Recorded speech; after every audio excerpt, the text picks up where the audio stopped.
Shalom, selamat pagi. Terima kasih atas kesempatan yang diberikan kepada kelompok kami, kelompok 1. Di sini kami akan memaparkan materi kami dari bab 1, yaitu bagaimana konteks membentuk teori pendidikan. Dalam konteks membentuk teori pendidikan, ada 3 bagian yang kami ambil. Yang pertama, konteks Asia. Yang kedua, konteks majemuk yang membentuk teori pendidikan. Dan yang ketiga, asumsi mengenai teori kontekstual. Yang pertama adalah konteks Asia. Wilayah di Asia. Kata itu adalah pluralitas atau kemajemukan. Asia, benua dengan jumlah penduduk yang paling padat di dunia, merupakan wilayah di dunia yang sangat beragam dari segi budaya, bahasa, suku bangsa, dan agama.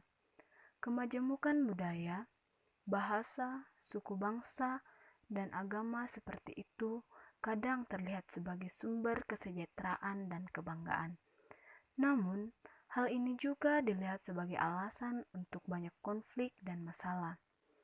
Hal ini membuat Asia menjadi suatu konteks yang bukan monolitik, tetapi mungkin lebih tepat sekelompok konteks geografis. Konteks Asia digunakan dengan kesadaran bahwa konteks itu sendiri pada kenyataannya adalah suatu kemajemukan konteks.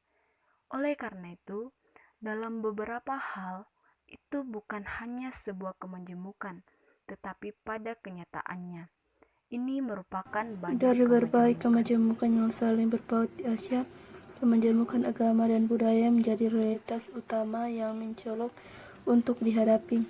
Kemajemukan agama dan budayalah Asia dari bagian dunia lain, di mana kekristenan adalah agama minoritas di seluruh wilayah Asia kecuali di Filipina, di mana agama ini menjadi agama yang paling banyak dianut.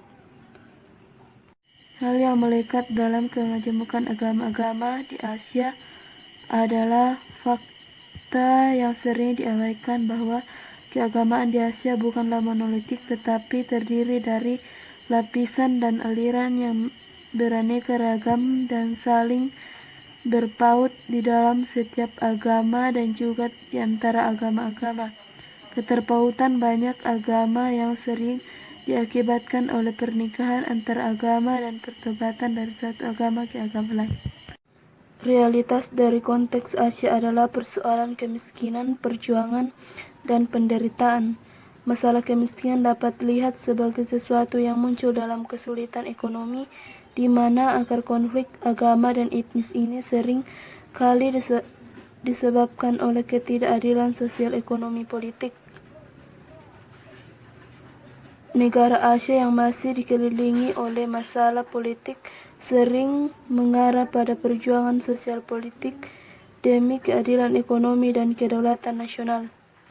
Di beberapa negara Asia, agama memainkan peran dalam kancah politik terus berlangsung hingga saat ini.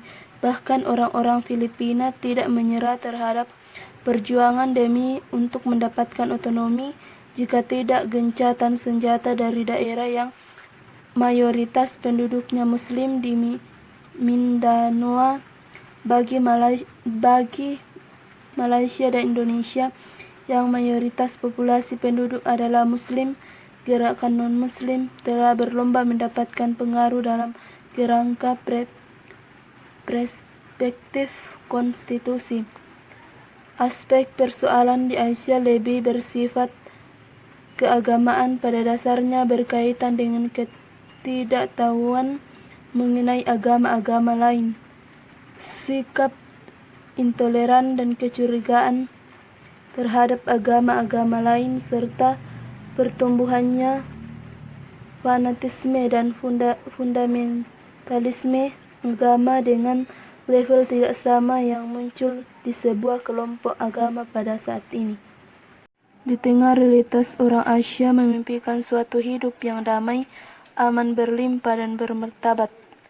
Bagi banyak orang Asia, visi akan kedamaian, keamanan, kelimpahan, dan martabat ini dipelihara di dalam ajaran agama dan tradisi budaya setiap komunitas agama. Bagi orang Kristen Asia, visi ini berakar pada inti ajaran dan gaya hidup Yesus Kristus sebagai kepenuhan hidup untuk semua orang.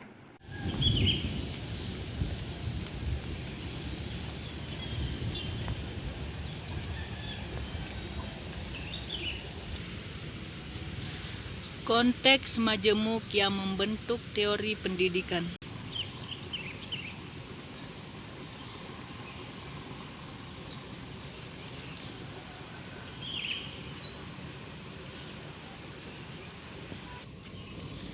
Teori pendidikan adalah suatu bingkai penuntun untuk secara sengaja menyelenggarakan pendidikan, memetakan konteks yang di dalamnya pendidikan itu dilaksanakan, menggambarkan tujuannya, menjelaskan dasar-dasarnya, dan menganjurkan praktik yang tepat. Apa ini Pamela Mik?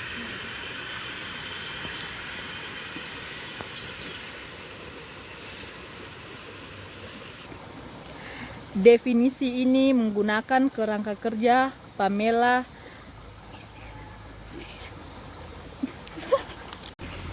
Michaela Lick dalam melaksanakan teori pendidikan, menunjuk pada peran konteks yang vital dalam setiap teori pendidikan. Dalam kerangka kerja ini, membuat suatu rencana pendidikan dimulai dengan memahami dan menggambarkan konteks atau persoalan yang dihadapi oleh komunitas, yaitu komunitas yang bagi merekalah teori pendidikan ini direncanakan. Dengan dimulai dari konteks, tujuan teori pendidikan menjadi suatu pengungkapan kemana pendidikan agama mengarah sambil menghadapi masalah dan kebutuhan masyarakat yang baginya teori tersebut dibuat. Oleh karena itu, teori pendidikan dibentuk oleh konteks masyarakat tertentu.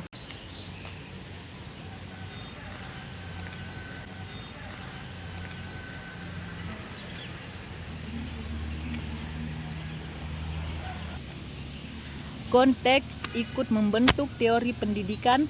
Pendidikan di Asia yang majemuk menyiratkan kemajemukan teori pendidikan. Sebagai pendidik, Sarah Litt sangat mengenali latar belakang Amerikanya. Ada suatu kemajemukan dalam lapangan pendidikan seperti diperlihatkan oleh bermacam-macam teori pendidikan yang telah muncul. Tidak ada satupun petunjuk, tidak ada teori yang dominan. Katanya hanya bahwa teori-teori ini seperti suara-suara yang berupaya menyapa tangisan budaya, integritas, tradisi teologis, dan pengalaman masyarakat. Dalam kasus Asia, pendidikan dalam bidang agama tidak hanya menyiratkan kemajemukan dari teori pendidikan, tetapi juga bahwa teori-teori pendidikan ini harus berusaha mengangkat persoalan-persoalan yang menekan dari kemajemukan agama.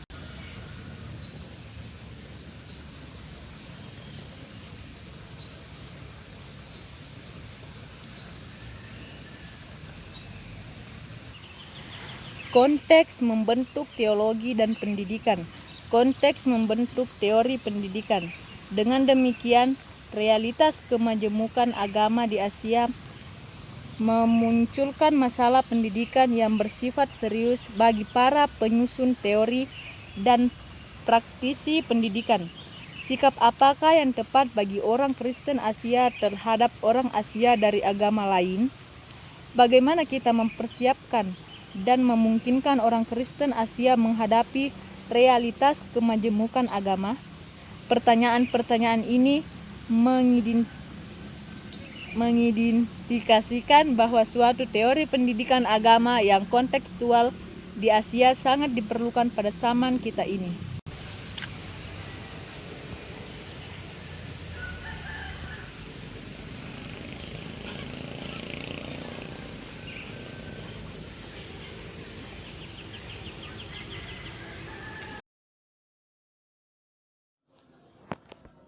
Oke, yang ketiga adalah mengenai asumsi. Teori pendidikan kontekstual. Teori pendidikan kontekstual tidak dapat hadir di ruang yang hampa atau ruangan yang sepi. Teori ini muncul dari perjalanan hidup seseorang di mana ia berada dan banyak yang berhubungan dengan persoalan atau kenyataan mereka. Konteks juga dapat dimengerti bagaimana menjalin hubungan bersama dengan orang-orang yang ada di sekitar kita. Konteks juga berarti ruang dan waktu di mana guru dan siswa hidup bersama. Teori ini seharusnya berkembang dari suatu konteks partikular. Kalau hal ini ditujukan pada kebutuhan siswa. Sehingga menurut John Dewey, teori tersebut harus dinamis ketimbang statis seperti ruang dan waktu yang terus berganti atau berpindah. Jadi, teori pendidikan yang baik seharusnya memperhitungkan hal-hal ini dan semua yang terjadi di dalam konteks kehidupan yang dinamis. Pendidikan kontekstual yang berarti juga mengakui dengan rendah hati keterbatasan dari upaya dan kemampuan manusia, sehingga memperoleh pengetahuan yang terbatas. Bahkan manusia pun pengetahuannya terbatas pula.